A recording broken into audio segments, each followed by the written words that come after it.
Et salut les makers, bienvenue dans cette nouvelle vidéo, et oui, pleine de nouveautés encore, puisque nouveau système de prise de vue, je vous prends maintenant avec mon appareil photo qui est un Lumix GF5, et je pense qu'honnêtement, la qualité d'image par rapport à la webcam que j'utilisais avant n'a rien à voir. Dites-moi ce que vous en pensez dans les commentaires. Nouveau système de son aussi, puisque j'ai fait l'acquisition d'un Rode NT USB que j'ai acheté sur Amazon. Je vous mettrai le lien si vous voulez. Je pense que la qualité du son va être nettement améliorée. C'est pas fait pour prendre le son par-dessus avec une perche.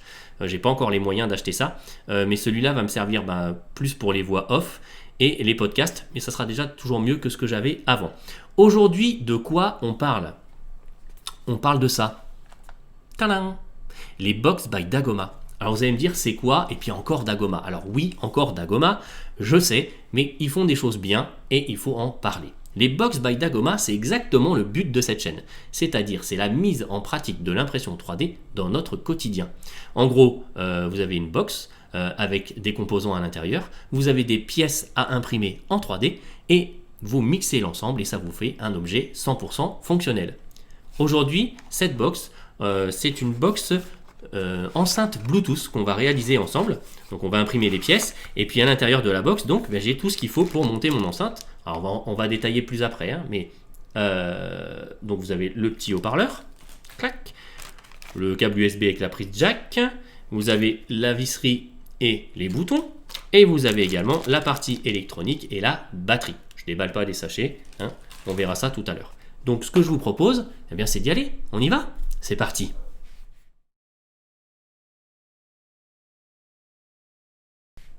Bien, alors la première chose que vous avez à faire, c'est aller sur le site de Dagoma. Donc là, on est sur la home. Vous avez d'ailleurs en lien la nouvelle Disco Easy 200, hein, que j'espère bientôt tester. Donc en kit et monté. Et puis l'imprimante un peu plus professionnelle qui est l'Explorer 350 dont je rêve, mais je vais devoir attendre un petit peu. Voilà, donc nous on va aller dans les produits. Ici vous avez la définition de ce qu'est une box, hein. Donc en gros c'est ce que je vous ai expliqué, hein. Alors vous pouvez aller le relire si vous voulez, hein. Vous avez les box et puis vous avez un truc super intéressant, c'est le BDK, hein, donc le Box Development Kit, et qui en gros est un système qui vous aide à créer votre propre box, puisque Dagoma vous héberge donc la box que vous avez créée et 80% des bénéfices vous reviennent. Donc ça vaut le coup, c'est sympa. Alors on va aller sur nos box. Donc ici vous avez toutes les box, hein. Donc il y a pas mal de hacks de la Discovery pour augmenter sa hauteur d'impression par exemple, pour faire une tête qu'on appelle Direct Drive, donc qui intègre l'extrudeur, donc vous mettez du coup directement le PLA dans la tête. Ça peut apporter certains avantages mais aussi certains inconvénients, donc c'est à vous de voir. Nous on va cliquer sur la box enceinte Bluetooth qui est là, donc vous retrouvez le contenu de la box, etc. Alors si aujourd'hui vous n'avez pas d'imprimante encore, vous pouvez soit me demander de vous imprimer les pièces, hein, sur le site revolution3d.fr, je m'en ferai un plaisir. Vous pouvez aussi les commander directement dans la box, alors ça change son prix, hein. Donc la box est à la base à 24,90€ sans les pièces imprimées.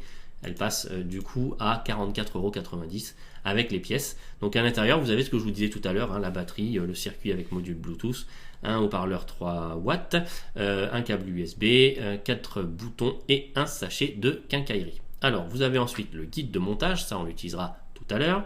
Et puis vous avez ici télécharger les fichiers. Donc vous cliquez sur télécharger les fichiers. Hop, vous allez sur la dernière version bien entendu, hein, donc qui est aujourd'hui la 1.2. Hop, et vous téléchargez ça. Ensuite, qu'est-ce qu'on va faire ?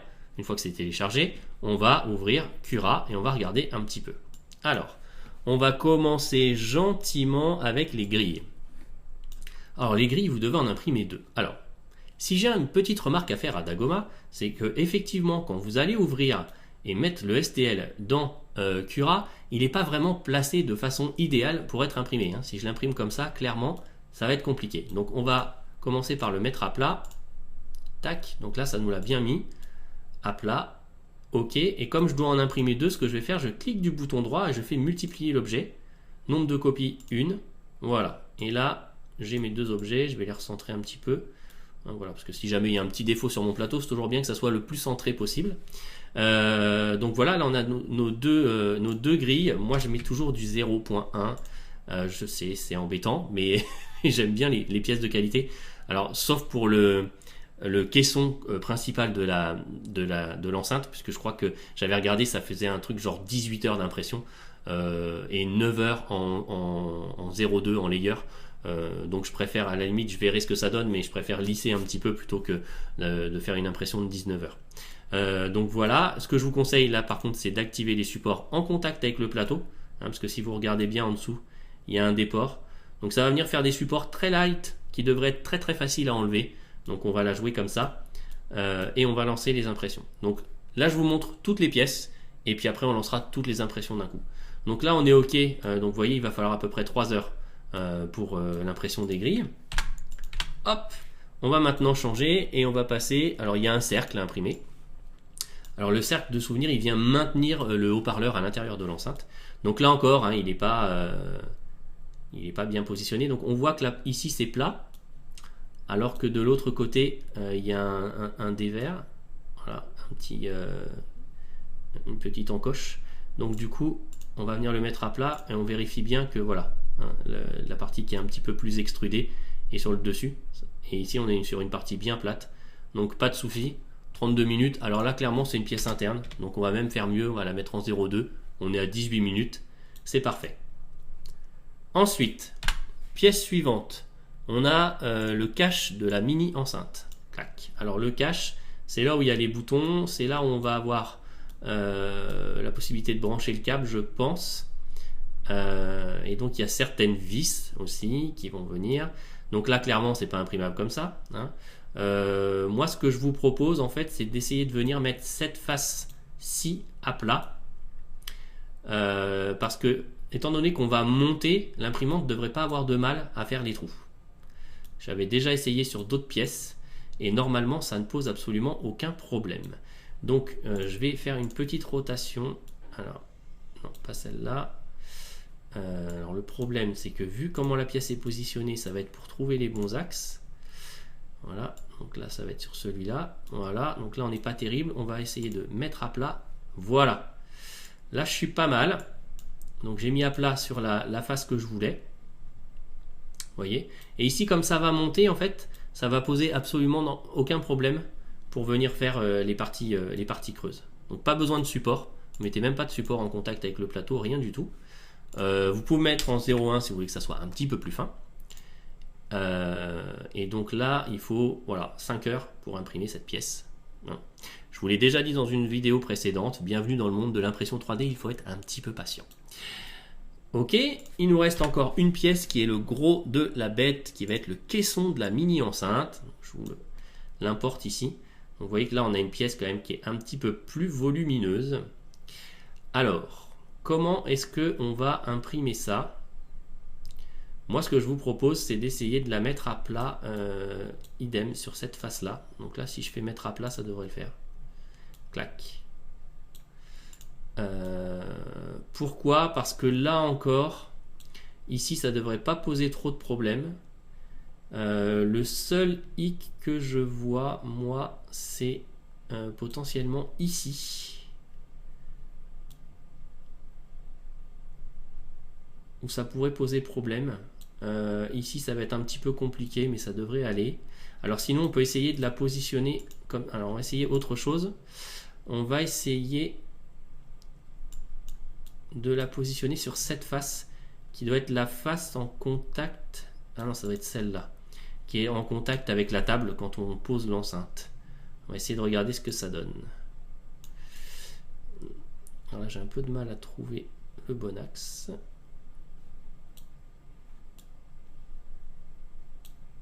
On est comment là? Voilà, là si je fais la mettre à plat. Ok. Ah oui, là on est bien. Alors on va l'imprimer comme ça. Donc là en plus le trou est plus vertical, donc ça posera encore moins de problèmes. Ici cette partie là posera absolument aucun souci. Là encore j'ai un léger doute sur cette partie là, mais je pense qu'au bout d'un moment ça va accrocher et ça pourra la faire. Donc on va la tenter comme ça. Donc vous voyez 18 heures d'impression, je ne m'étais pas trompé. Donc celle-là je vais la passer en 0,2 et on verra si on fait un peu de lissage ou pas. Et on devrait passer à 9h quasiment. Voilà, 9h18 pour cette impression. Hop. Alors, Les boutons sont fournis. Par contre, vous avez le fichier avec les boutons si jamais vous les voulez dans une autre couleur. Voilà. Donc là encore, hein, ils sont pas bien positionnés, donc il faut les tourner.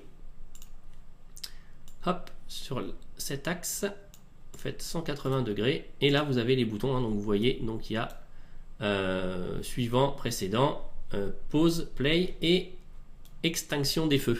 Voilà.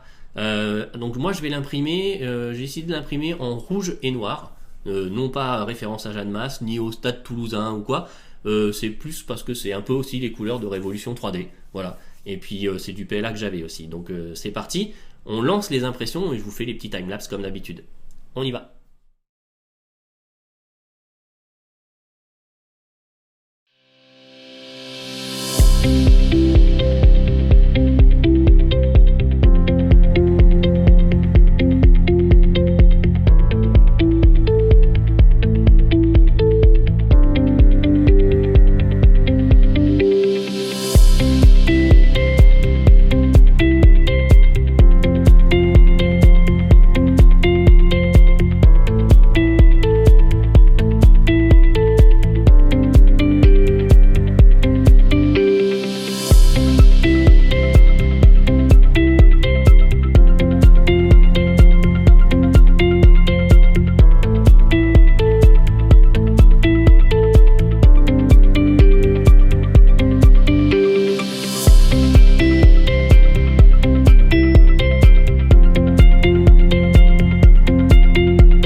Alors, bienvenue dans cette nouvelle partie. Alors, partie où on va inspecter les pièces qu'on a imprimées et puis apporter quelques finitions si besoin. Alors, on va commencer par les grilles. Alors, les grilles, clairement, impression impeccable. Il va juste falloir enlever ce dont je vous avais parlé, les supports qu'on a mis là. Ok, on va faire ça.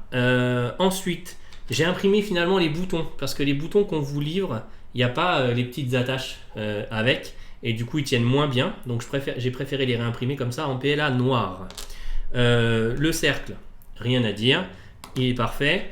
Le cache, alors pour le cache, il n'y a pas grand chose à reprendre. On va essayer peut-être de passer juste un petit coup de cutter pour améliorer un petit peu les bords des boutons, mais franchement il n'y a pas grand chose.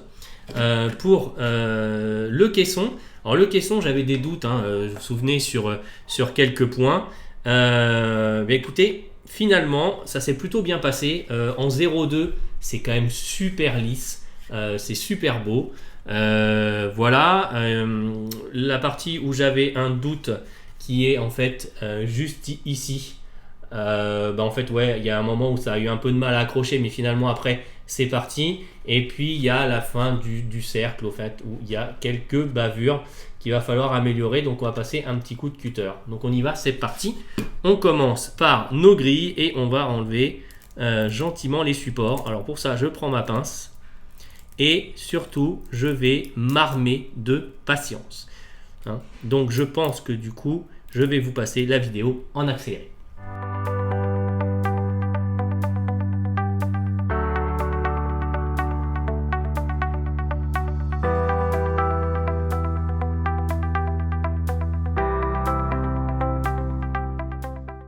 Voilà, donc ce qu'on peut voir en fait, c'est qu'il y a quand même quelques petits morceaux de filament qui viennent obstruer les trous. Alors ce que vous pouvez faire, c'est soit prendre une lame de cutter, soit le bout de votre pince comme ça, et ensuite va falloir repasser trou par trou. Et là encore, je pense que je vais devoir vous faire une petite accélération si je ne veux pas que vous zappiez tout de suite sur une autre vidéo, voire une autre chaîne.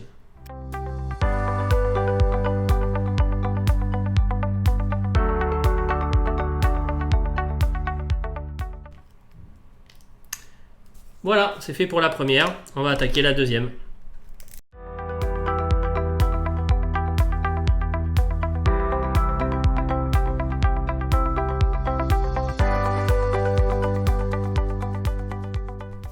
Voilà, là je suis pas mal.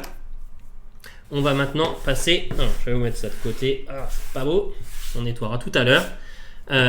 Donc le cercle, on dit rien à faire, les boutons, rien à faire. Ici, on va juste essayer d'ébavurer un tout petit peu, mais vous voyez même les fentes pour laisser passer le micro USB, etc. sont nickel. Alors, j'avais un X-Acto classique. Voilà, j'ai cassé la lame, elle s'est un petit peu émoussée, etc.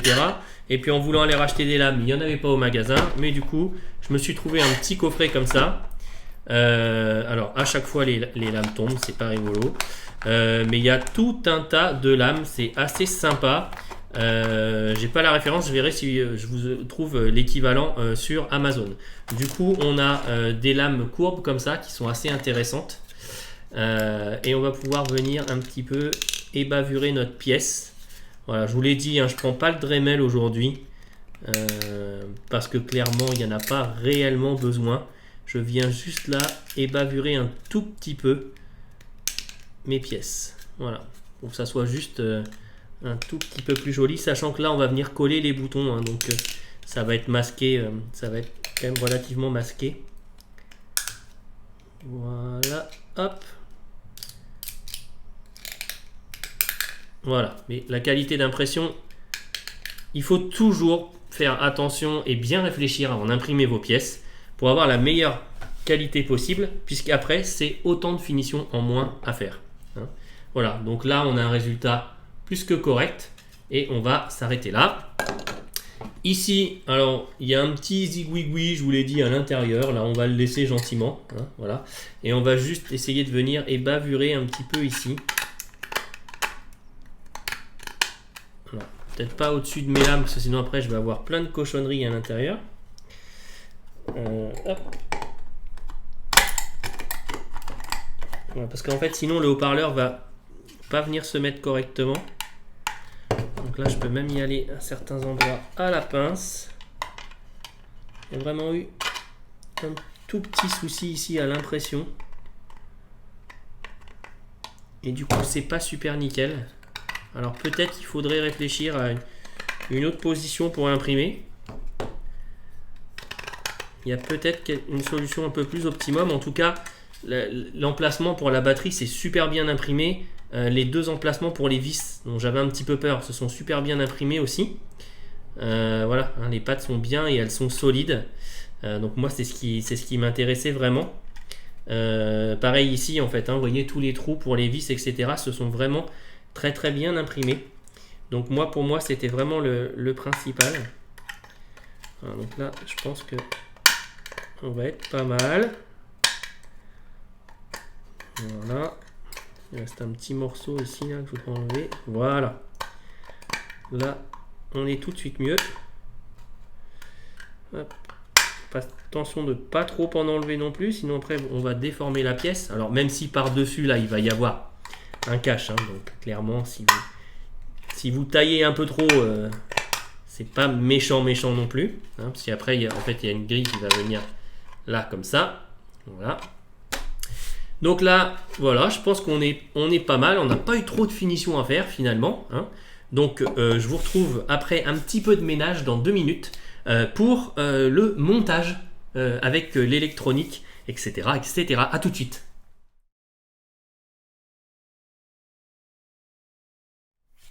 On va donc maintenant attaquer la partie montage des composants électroniques. Alors, première chose que vous allez constater, c'est qu'effectivement, j'ai imprimé un nouveau cache. Pourquoi quand on a téléchargé les fichiers, vous avez vu qu'il y a version 1.0 et 1.2. J'ai en fait une version 1.0 de la box et la carte, le module Bluetooth n'est pas tout à fait le même. Du coup, ça venait pas s'insérer correctement. Si vous regardez bien en fait sur les pièces, le montage de la carte est légèrement différent au niveau de la visserie là. Et puis effectivement le cache n'est pas le même. Alors du coup, comme j'avais imprimé des boutons et que je préférais utiliser ces boutons là, il a fallu que je retravaille un petit peu le trou du bouton power qui est beaucoup plus gros que sur les boutons qui sont fournis dans la version que j'ai moi.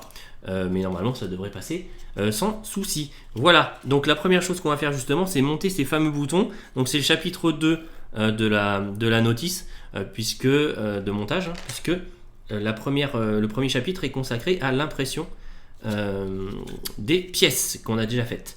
Donc On vient insérer les boutons, donc les fentes ici, le bouton power à gauche. Voilà, donc ça rentre, pas de souci. Et ensuite, on va venir insérer donc la carte électronique, donc le module Bluetooth, comme ceci. Hop, et vous voyez que du coup, ça match au niveau des deux vis là et là. Donc pour ça, on va utiliser les petites vis noires qui sont là. Donc je vais vous prendre un... Alors, si vous n'avez pas de tournevis de précision comme ça, je vous mettrai un petit lien Amazon vers un truc similaire. Parce que c'est franchement hyper pratique. Donc on va vraiment prendre un petit, je vais prendre celui-ci. Hop, voilà. Et donc je vais simplement venir visser la carte.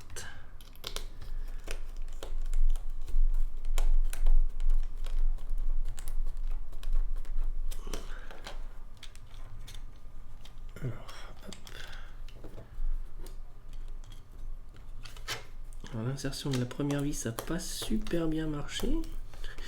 Voilà la deuxième. Alors, clairement là je tourne dans le vide, je vais prendre un plus gros tournevis pour pouvoir forcer un tout petit peu.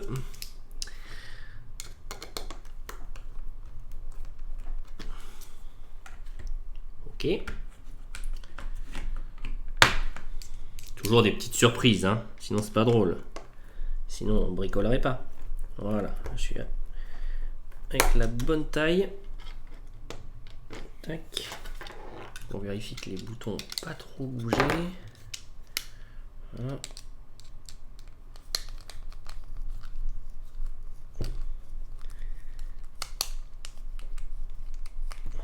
Voilà, là la carte s'est bien positionnée. En théorie.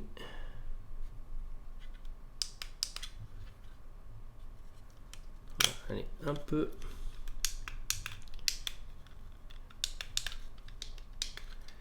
Ok, on n'est pas au centième de millimètre près, mais on est pas mal. Du coup là, je m'aperçois qu'effectivement, elle est déjà un petit peu chargée au niveau de la batterie. Pourtant, ça fait un moment qu'elle dort chez moi. Parce que j'ai pas pu vous faire la vidéo tout de suite. Hein. Il fallait faire les autres vidéos aussi avant. Voilà, là je suis pas mal. Et voilà, super. Donc, vous voyez, une fois c'est fait, ça ressemble à ça. Les boutons sont correctement positionnés. Tout va bien. On va mettre ça de côté. Et maintenant, on va passer à la fixation du haut-parleur. Alors là, c'est assez simple. De souvenir, il faut une clé. Je vais regarder sur... Oui, c'est ça, une clé Allen de 2,5. Donc, j'ai ça normalement ici. Là. Voilà. En fait, donc on va prendre le haut-parleur. On va prendre la bague qu'on a imprimée. On va passer les câbles dedans. Là, ça va venir se mettre donc à l'intérieur ici, la petite patte juste ici, là, comme ceci. Et on va venir prendre une vis donc avec clé Allen qui vient se mettre juste là pour fixer l'ensemble. C'est parti. On va essayer de faire ça du premier coup, hein, voilà, de ne pas faire un gros fail. Hop. Donc là, clairement, hein, en faisant le montage, je m'aperçois que je pourrais faire des petites finitions en interne sur la coque. Donc on verra ça un petit peu plus tard. Je verrai au niveau rendu musical, parce que là, effectivement, si je laisse dans l'état, j'ai peur que ça vibre un petit peu. Voilà, on verra ça tout à l'heure.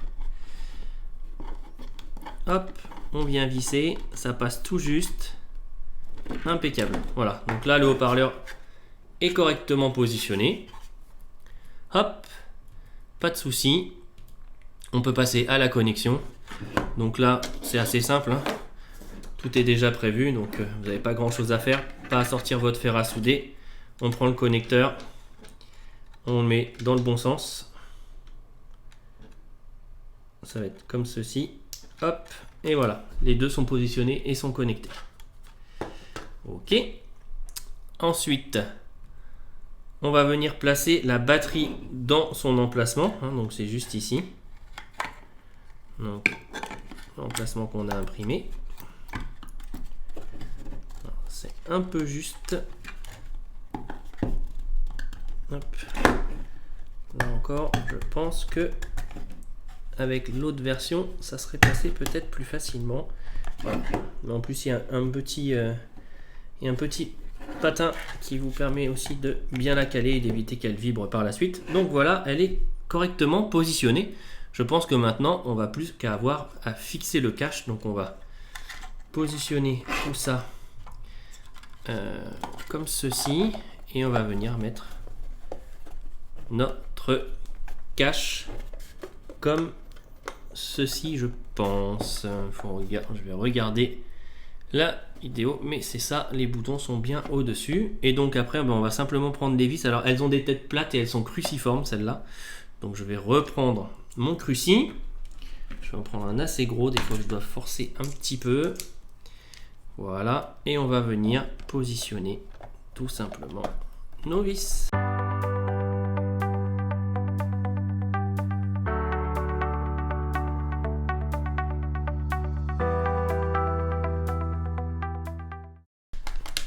Là vous entendez, ça force un tout petit peu. Mais en fait, voilà, ça travaille, mais je force pas non plus énormément. Hop, j'ai pas de crampe au poignet, ni au coude, ni au bras, je vous rassure. Voilà, et on va venir donc positionner la dernière. En général, c'est celle qui casse les pieds, hein, c'est celle qui est légèrement décalée ou quoi. Bah voilà, hein, donc ça n'a pas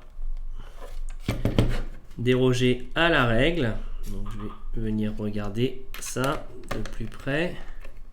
Alors juste hein, le deuxième cache, pour pas perdre trop de temps et vous faire la vidéo dans 10 jours non plus, je l'ai imprimé en 0,2. J'avais imprimé tout le reste en 0,1. J'ai imprimé le cache en 0,2. Le rendu est plutôt sympa pour du 0,2. J'étais assez satisfait quand même du truc. Voilà. Alors on va venir bien serrer pour que voilà, tout se mette bien en place. Alors, sinon après c'est forcément moins joli. Ok, bah, je pense que là il nous reste plus qu'à monter les deux caches pour les grilles et puis on aura terminé. Donc là on repasse à du Allen, du BTR. Hop. Clac. Je vais prendre ça et on va venir cacher le haut-parleur en premier. Hop. Voilà, faut autant que vraiment que la vis, je la prévisse un petit peu, c'est toujours plus facile. Voilà, je visse pas à fond, je vais au moins en positionner deux. Ça, ceux qui ont l'habitude du bricolage, ils savent de quoi je parle. Ça, sinon après, ça peut être un peu la misère. Voilà, et là on va pouvoir visser correctement.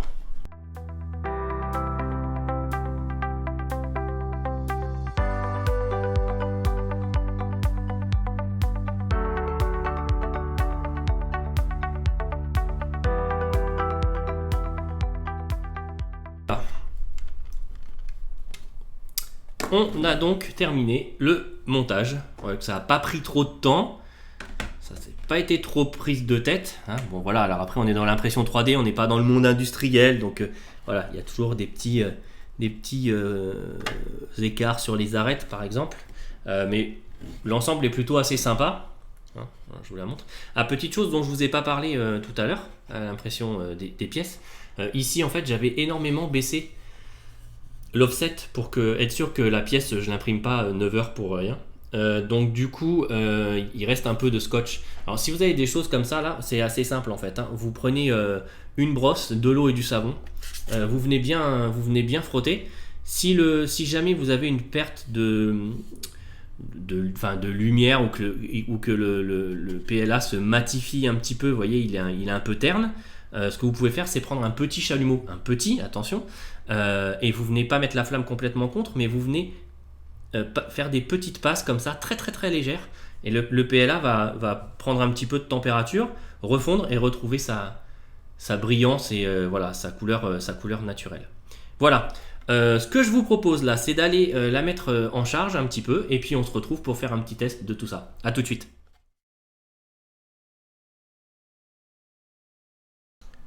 Bien, et ben l'heure est venue de tester tout ça. Je l'ai chargé pendant à peu près 2 heures, donc vous avez une petite LED rouge qui s'allume pour vous signaler la charge. Donc je ne sais pas si je l'ai chargée assez longtemps pour qu'elle s'éteigne ou si elle ne s'éteint pas. Je vous le dirai, je pense, par la suite.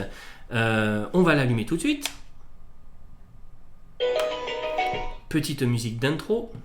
Je vais la mettre correctement quand même. Bluetooth mode. Alors là, elle nous annonce mode Bluetooth. Pourquoi? Parce que quand vous appuyez sur le bouton Play, vous avez ensuite 2 autres modes. Un mode FM. Alors, vous n'allez pas capter grand-chose parce qu'on n'a pas installé de système d'antenne ou quoi.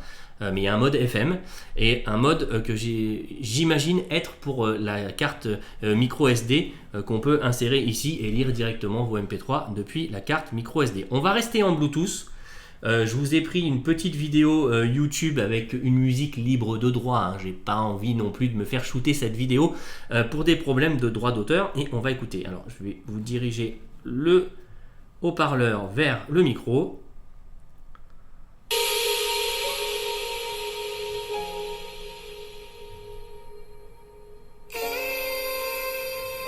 Alors, est-ce que ça fait le job? Clairement, oui. Alors, le son n'est pas hyper fort. Hein. Là, je suis quasiment au max. Mais le son est clair. Il n'y a pas de vibration. Je m'attendais à plus de vibration avec un boîtier plastique comme ça.